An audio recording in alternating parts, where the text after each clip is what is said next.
Calígula, o nome que ecoa através dos séculos como sinônimo de tirania e loucura, foi um dos imperadores mais enigmáticos e infames de Roma. Nascido em 12 depois de Cristo, em meio ao poder e à nobreza, Calígula parecia destinado a grandes feitos. No entanto, seu reinado de apenas 4 anos seria marcado por uma transformação drástica, de um líder promissor a um tirano temido e odiado. Neste vídeo, vamos explorar os eventos que moldaram a vida de Calígula, desde sua ascensão ao trono até seu trágico fim, revelando como o poder absoluto e a loucura se combinaram para criar uma das figuras mais controversas da história romana.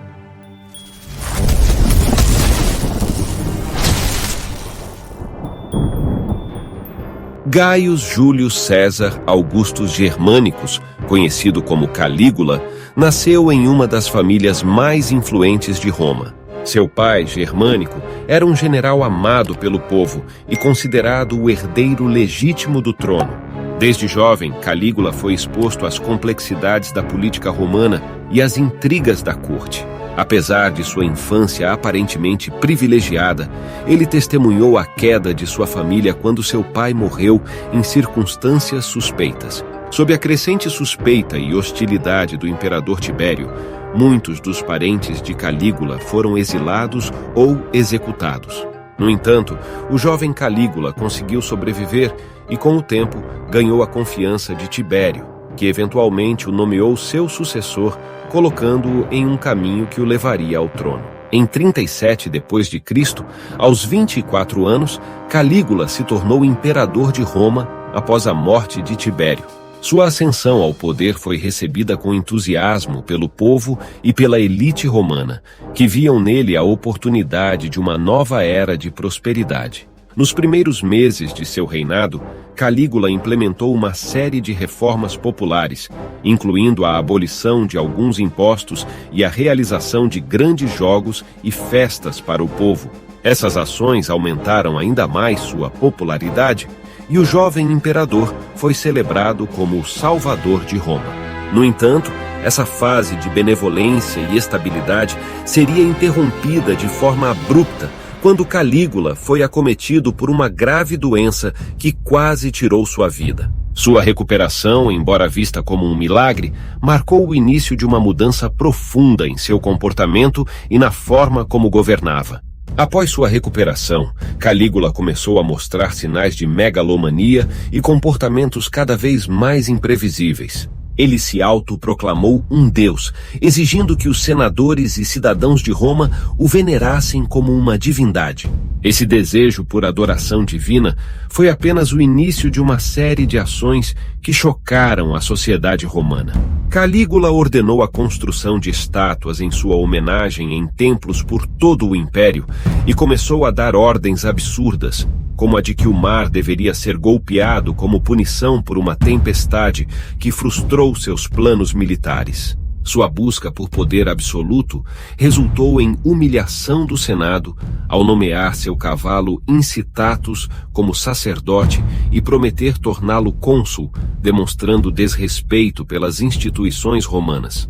O jovem imperador, que antes era visto como a esperança de Roma, agora se transformava em uma figura temida e imprevisível. O comportamento imprevisível de Calígula logo se converteu em uma crueldade sem limites. Sua desconfiança fez com que enxergasse inimigos por toda parte, resultando em execuções de senadores, nobres e até mesmo de membros de sua própria família. O Senado, que antes o apoiava, passou a viver sob constante temor de represálias. Calígula usava a tortura e a humilhação pública como meios de controle, eliminando qualquer tipo de oposição ao seu poder, seja real ou imaginária. Além disso, ordenou que estátuas de sua própria imagem fossem instaladas em todos os templos, exigindo que os romanos o adorassem como se fosse um deus. Esse período de terror não apenas afastou a elite romana, mas também criou um clima de desconfiança e medo que se espalhou por toda a sociedade. Além de sua crueldade, Calígula era conhecido por suas extravagâncias, que começaram a drenar rapidamente os recursos do império. Ele gastou fortunas em projetos absurdos, como a construção de uma ponte flutuante sobre a Baía de Baiae para que pudesse atravessá-la em seu cavalo e em festas luxuosas que duravam dias. Sua necessidade de se destacar levou-o a adotar um estilo de vida que não correspondia às finanças de Roma, levando o império à beira da falência.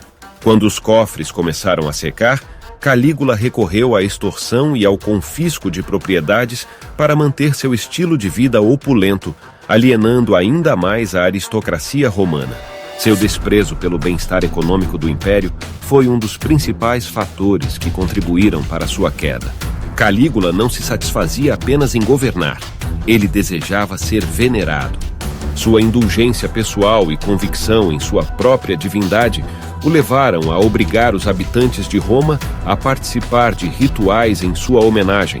Ele até mesmo mandou construir um templo em sua honra, onde sacerdotes o reverenciavam e realizavam sacrifícios em seu nome. Além disso, os escândalos que cercavam sua vida íntima aumentaram seu desprezo pelo povo. Calígula era acusado de envolver-se em relações incestuosas com suas irmãs, especialmente com Drusila, a quem ele elevou ao status de deusa após sua morte. Sua reputação de promiscuidade e crueldade com amigos e inimigos também era notória. Esses comportamentos contribuíram para a percepção cada vez maior de que o imperador havia perdido completamente o contato com a realidade. À medida que seu reinado prosseguia, Calígula se afastava cada vez mais do povo e do senado. Ele se isolava em seu palácio, rodeado por aduladores e cortesãos, e raramente participava dos assuntos públicos. Sua paranoia se aprofundava, e ele começou a ver conspirações em todos os lugares, ordenando execuções e prisões sem qualquer prova concreta. O Senado, que havia sido uma das instituições mais respeitadas de Roma, agora se via impotente diante do tirano. Os senadores, antes poderosos, agora eram meros fantoches, forçados a bajular um imperador que não tinha mais interesse em governar com sabedoria. O clima de medo e opressão se espalhou por Roma, à medida que Calígula se tornava cada vez mais desconectado da realidade. O comportamento cada vez mais errático de Calígula acabou por selar seu destino. Em 41 d.C., um grupo de conspiradores, incluindo membros do Senado e da Guarda Pretoriana, decidiu que a única maneira de salvar Roma era eliminar o imperador. Liderados pelo tribuno Cássio Chaerea, os conspiradores traçaram um plano para assassinar Calígula durante os Jogos Palatinos. Em 24 de janeiro, enquanto o imperador se deslocava pelos corredores do palácio, ele foi cercado e apunhalado até a morte pelos conspiradores. Sua esposa, Cesônia, e sua filha pequena também foram mortas, para garantir que não houvesse herdeiros que pudessem reivindicar o trono. A morte de Calígula foi recebida com alívio por muitos em Roma, que viam nela a libertação de um regime de terror. Calígula, que começou seu reinado como uma promessa de renovação e esperança, logo se revelou um dos imperadores mais infames da história romana. Sua trajetória, marcada por atos de loucura, crueldade e extravagância, não só destruiu sua reputação, mas também deixou Roma à beira do caos. Seu legado serve como um alerta eterno sobre os perigos do poder absoluto e da autossuficiência desmedida. Embora seu governo tenha sido breve, a memória de Calígula perdura como um exemplo do que acontece quando a linha tênue entre autoridade e tirania é cruzada. A história de Calígula não é apenas a de um homem, mas um lembrete sombrio do impacto que a obsessão pelo poder pode ter sobre um líder e sobre aqueles que ele governa. A figura de Calígula continua a ecoar através dos séculos, um símbolo de que a verdadeira força de um governante está na sabedoria e na justiça, não na opressão e no medo. E assim, chegamos ao fim da jornada pela vida de Calígula, um dos imperadores mais controversos da história de Roma. Agradecemos por acompanhar essa narrativa fascinante e esperamos que tenha aprendido algo novo sobre o intrigante mundo da Roma antiga. Não esqueça de se inscrever no canal, deixar seu like e comentários. Até a próxima!